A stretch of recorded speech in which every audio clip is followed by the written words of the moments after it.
চ্যানেলের সবাইকে স্বাগত। আজকে আমি তৈরি করব সজনে ডাঁটা দিয়ে বেগুন, রাঙা আলু আর মিষ্টি কুমড়ো আর চিংড়ি মাছ দিয়ে একটা রসা রসা তরকারি।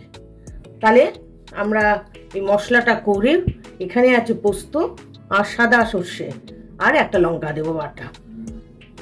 কালো সর্ষে দিলাম না, কারণ তিতো হওয়ার একটা ভয় থাকে তরকারিতে। তাহলে মশলাটা করে আমি রান্না করতে করতে বলছি কিভাবে রান্নাটা করব। রান্নাটা আমি সর্ষের তেলেই করব। তেলটা গরম হয়ে গেছে, 5 ফোড়ন আর শুকনো লঙ্কা ফোড়নে দিয়ে দিলাম। চিংড়ি মাছটাও তেলে দিয়ে দিচ্ছি। একটু নুন আর একটু হলুদ দিয়ে এটাকে নেড়ে নেবো তেলে। ওই তেলে এই সবজিগুলো দিয়ে দেবো। যেহেতু রাঙা আলু দিয়েছি সেহেতু গোল আলু দিয়ে দেবো, ডাঁটাগুলোও দিয়ে দেবো। আর একটু নুন দেবো পরিমাণ মতো হলুদ দেবো, একটু কাশ্মীরি লঙ্কার গুঁড়ো দেবো, যেহেতু এটা রসার তরকারি হচ্ছে। আর অল্প একটু চিনি দেবো। এবার এটাকে ভালো করে নেড়ে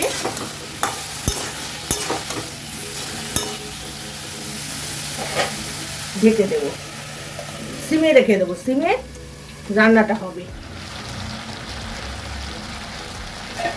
আমি 2-3 বার নেড়ে নিয়েছি। দেখুন জলটা যা উঠেছে শুকিয়েই গেছে, সবজির জল শুকিয়ে গেছে, সবজিগুলোও সিদ্ধ হয়ে গেছে। এবার এই পোস্ত, সর্ষে, লঙ্কা বাটাটা দিয়ে দেবো।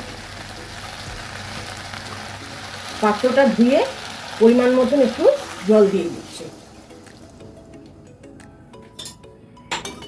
এবার আমি আঁচটা একটু বাড়িয়ে দেবো।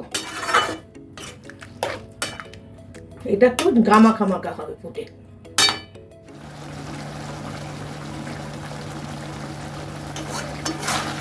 দেখুন ঝোলটা অর্ধেক শুকিয়ে গেছে, গামাখা হয়ে গেছে। এবার আমি রান্নাটা আমার কমপ্লিট। নামানোর আগে একটু সর্ষের তেল ছড়িয়ে দিলাম, 2 চেরা কাঁচা লঙ্কা দিয়ে দিলাম, দিয়ে নেড়ে ঢেকে দেবো।